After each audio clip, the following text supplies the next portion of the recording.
Bonsoir tout le monde. L'attente. Le plus grand obstacle à la vie est l'attente.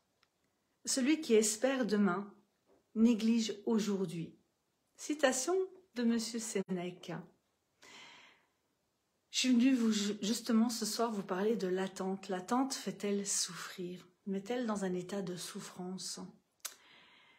C'est ce que je rencontre de plus en plus souvent dans mes accompagnements au quotidien, dans les personnes que j'accompagne. Eh bien oui, en effet, l'attente amène à de la souffrance, amène à du mal-être. Je vais vous en dire un petit peu plus, mais avant, je vais me présenter. Je suis Sylvie de SB Sophro Relax. J'accompagne les personnes qui sont épuisées, fatiguées par la vie, qui en ont assez, qui n'arrivent plus à se retrouver avec elles-mêmes et se retrouver aussi en accord avec leur environnement. Donc je les accompagne à retrouver un peu plus de sérénité, de bien-être pour mieux vivre leur quotidien et surtout avoir une perception différente de leur environnement, justement qui les met mal à l'aise. Bonsoir Céline, j'espère que tu vas bien. Alors oui, en effet, l'attente. Pour ceux qui ont peut-être vu, j'avais mis un post un petit peu dans la journée par rapport à ça, où je parlais justement de l'attente. L'attente de l'autre, l'attente d'être reconnu, l'attente d'être aimé, l'attente de vouloir faire plaisir, d'être valorisé, d'un merci, d'un s'il te plaît, l'attente d'une attention, tout simplement. Et quand nous n'obtenons pas ce que nous attendons, eh bien, cela nous met dans de la tristesse, dans la déception, dans la frustration même. Et pas facile à vivre tout ça. Nous sommes dans des émotions où notre corps se contracte, se tend et le vit mal parce que justement, nous ne sommes pas en accord. Alors pourquoi nous attendons toujours après l'autre, vous allez me dire? Eh bien, tout simplement, indirectement ou directement, notre cerveau est conditionné à l'attente. En effet, quand nous sommes bébés, quand nous sommes enfants, eh bien, nous sommes en relation avec notre environnement. Un bébé tout seul, eh bien, s'il n'y a pas l'extérieur, s'il n'y a pas son papa, sa maman, eh bien, il ne peut pas survivre. Donc, nous sommes déjà en premier en relation à l'autre avant d'être en relation à soi.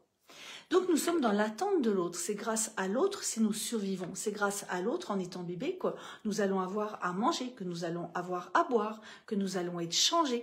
Nous sommes toujours dans l'attente de l'autre pour qu'il prenne soin de nous. Et cela, eh bien, nous sommes vraiment conditionnés. Alors, bien sûr, ça c'est quand nous sommes bébés, quand nous sommes enfants, et plus on grandit, plus on devrait apprendre à se dégager de l'attente, justement. Eh bien non, on continue à toujours attendre. Et plus on grandit et plus on se dit, ça a dû certainement déjà vous arriver, ça m'est arrivé en tout cas, et ça m'arrive encore des fois, je me fais encore piéger par l'attente, de vous dire par exemple si vous êtes avec un conjoint, oh là là, quand même, il aurait pu penser pour mon anniversaire, ça aurait dû lui venir à l'esprit de penser à votre place. Parce que vous attendez quelque chose de précis de lui, mais au lieu de lui demander, eh bien vous espérez, vous êtes dans l'attente. Et le jour J, quand ça arrive, par exemple un anniversaire ou une fête, ou même juste un petit cadeau du soir, un petit bisou, tout simplement, eh bien non, eh bien il n'y a pas pensé. Alors, soit vous avez deux possibilités.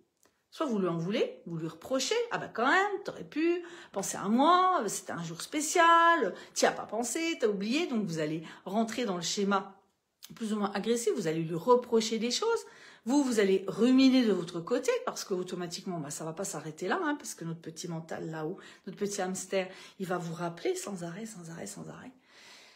Ou alors, vous allez prendre les devants et vous allez vous préparer peut-être à cette situation. C'est-à-dire que si vous avez envie d'un bisou, pourquoi aller l'attendre? Eh bien, vous allez faire le premier pas et vous allez lui faire un bisou, tout simplement. Ça peut être ça. Ne pas toujours être dans l'attente. Ça, c'est vraiment quelque chose qui va vous permettre de relativiser aussi les situations et de reprendre votre responsabilité, de reprendre aussi votre pouvoir. Le pouvoir sur justement, sur ce que vous voulez. et ne plus attendre après l'autre pour avoir ce que vous voulez. Et c'est ce qui va faire la différence. Du moment que vous n'êtes plus dans l'attente, vous vous détachez de la situation, vous prenez le recul nécessaire. Et qu'est-ce qui se passe à l'intérieur de vous? Eh bien, je vous invite là, dans les jours à venir, à observer justement qu'est-ce qu'il se passe à l'intérieur de vous quand vous êtes vraiment dans l'attente ou quand vous choisissez de vous dire non, là, j'ai pas envie d'attendre et en fait, bien, je vais me mettre dans l'action.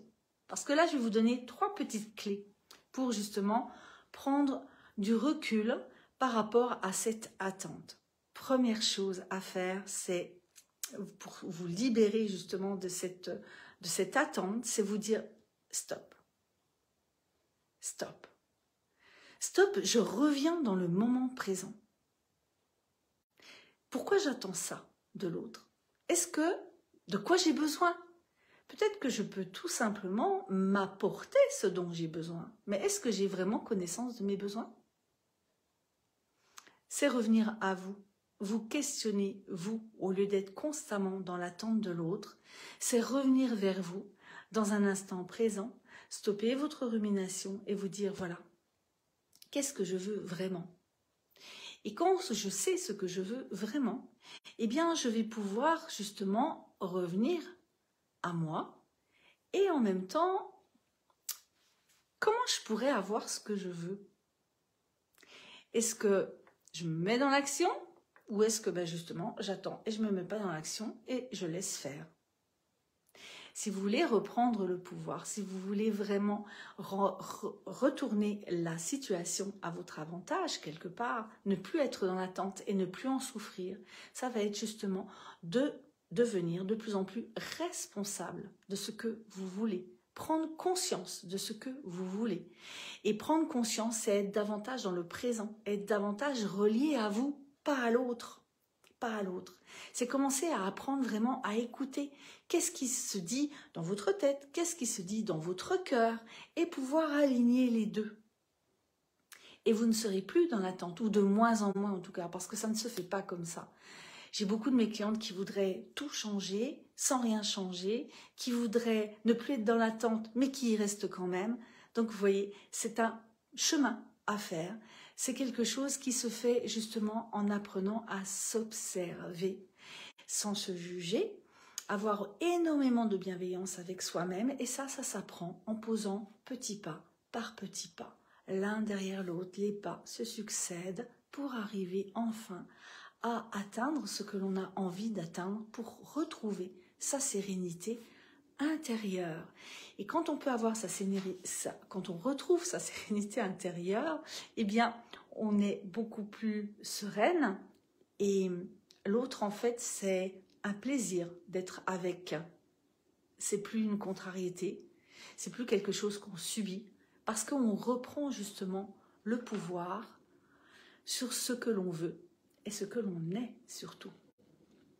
Voilà, ce soir, j'avais vraiment envie de vous parler de l'attente parce que l'attente, je vois dans mes clientes que j'accompagne, dans les personnes que j'ai avec moi, eh bien, c'est source de déception, de frustration et ça peut même aller jusqu'à l'angoisse, au mal-être. Et je suis convaincue, au fond de moi, que tout être humain mérite à la joie de vivre, mérite le bonheur. Et c'est même pas mérite, c'est même un droit. C'est notre mission. Pour moi, notre mission de vie, certaines se posent la question, mais qu'est-ce que je fais sur Terre? C'est quoi ma mission? Mais j'ai envie de vous dire ce soir, vraiment, mon message pour moi, c'est votre mission, c'est vivre. Et c'est vivre dans la joie. C'est vivre dans l'envie d'être vous. Vivre vraiment, vous sentir libre à l'intérieur de vous. Et vous sentir libre, eh bien, c'est évacuer vos peurs, les regarder de temps en temps quand elles viennent, parce que de temps en temps, elles viennent gratter aux portes, et c'est normal, parce que la peur fait partie de nous aussi, ça fait partie de nos émotions, et c'est comment, quand j'en ai une qui vient gratter à la porte, qu'est-ce que je lui dis? Bonjour Madame la peur, comment allez-vous? Eh bien, c'est un petit peu ça. Alors, bien sûr, je le fais avec beaucoup d'humour, mais quelque part, c'est ça aussi, c'est aller à l'intérieur de soi pour vraiment voir ce qui s'y passe. Et c'est en allant voir ce qui se passe à l'intérieur de moi, dans mes profondeurs, que je vais pouvoir enfin être beaucoup plus libre et m'autoriser à être tout simplement dans ma joie de vivre et dans ma sérénité. Et là, eh bien, les attentes, elles disparaissent et je profite pleinement de la vie. Voilà le message que j'avais envie de vous envoyer ce soir. Bonsoir Bérangère, je vois que vous êtes quelques-unes avec moi ce soir. Je vais vous souhaiter une très très belle soirée. J'espère que cet écho de soi vous permettra de réfléchir ou peut-être même de vous observer tout simplement là dans les jours qui arrivent.